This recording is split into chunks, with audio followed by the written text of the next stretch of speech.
Alors un AVC, ça veut dire accident vasculaire cérébral.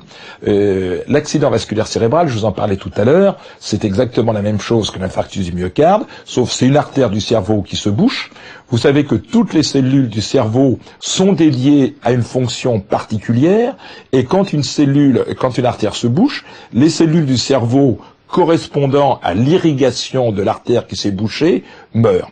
Et à ce moment-là, vous avez des symptômes qui sont variés suivant les cellules bouchées. La plupart du temps, ces symptômes sont des symptômes moteurs, c'est-à-dire vous faites une hémiplégie, une partie du corps est paralysée. Enfin une partie, la moitié du corps est paralysée. Malheureusement, les symptômes précurseurs sont extrêmement variés d'accident vasculaire cérébral. Ça peut être un simple malaise, ça peut être des signes digestifs, ça peut être des paresthésies, c'est-à-dire une difficulté tout à fait difficile à expliquer de bouger une main ou une jambe. Ça peut être des fourmillements. Mais quand vous avez l'un de ces symptômes, il faut absolument s'inquiéter et appeler le SAMU. Le problème, c'est que actuellement, il existe des médicaments pour traiter ces accidents vasculaires cérébraux. Mais pour que ces médicaments soient efficaces, il faut qu'ils soient utilisés 3 heures après le début des symptômes. C'est dire la rapidité avec laquelle il faut que le diagnostic soit fait, que le patient soit transféré à l'hôpital, qu'il ait des examens d'imagerie, scanner ou surtout IRM, et qu'on mette en œuvre le traitement, et tout ça en 3 heures.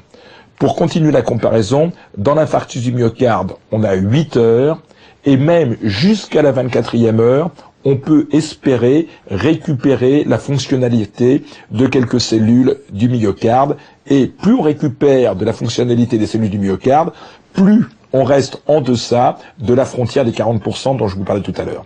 Dans le cerveau, c'est 3 heures. Et malheureusement, ces 3 heures sont très difficiles parce que il faut que le malade donc reconnaisse son symptôme, que le médecin fasse le diagnostic, qu'il soit transféré à l'hôpital. Nous avons fait récemment à l'Assemblée nationale un rapport sur les accidents vasculaires cérébraux dont j'étais le rapporteur, insistant sur la nécessité de mettre en place en France des unités neurovasculaires pour que soient pris en charge ces malades qui font des accidents vasculaires cérébraux. Ces facteurs de risque sont nombreux. Il faut considérer 2 facteurs de risque. Les facteurs de risque qui sont non modifiables. L'âge. Plus on est vieux, plus on a de chance, ou plutôt de malchance, de faire une maladie vasculaire.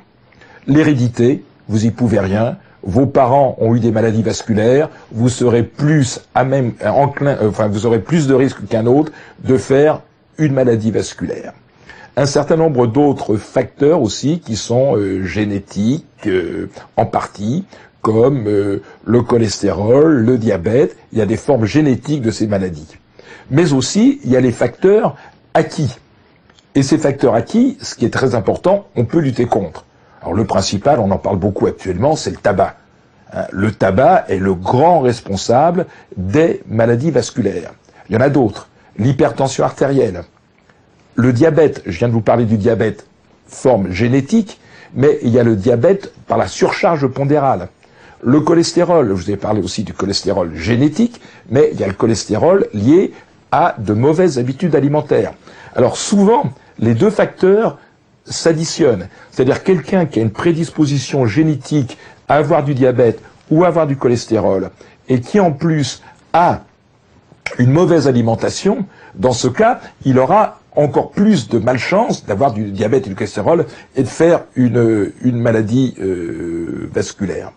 L'hypertension artérielle aussi, je ne sais plus si j'en ai parlé, qui est un facteur extrêmement important.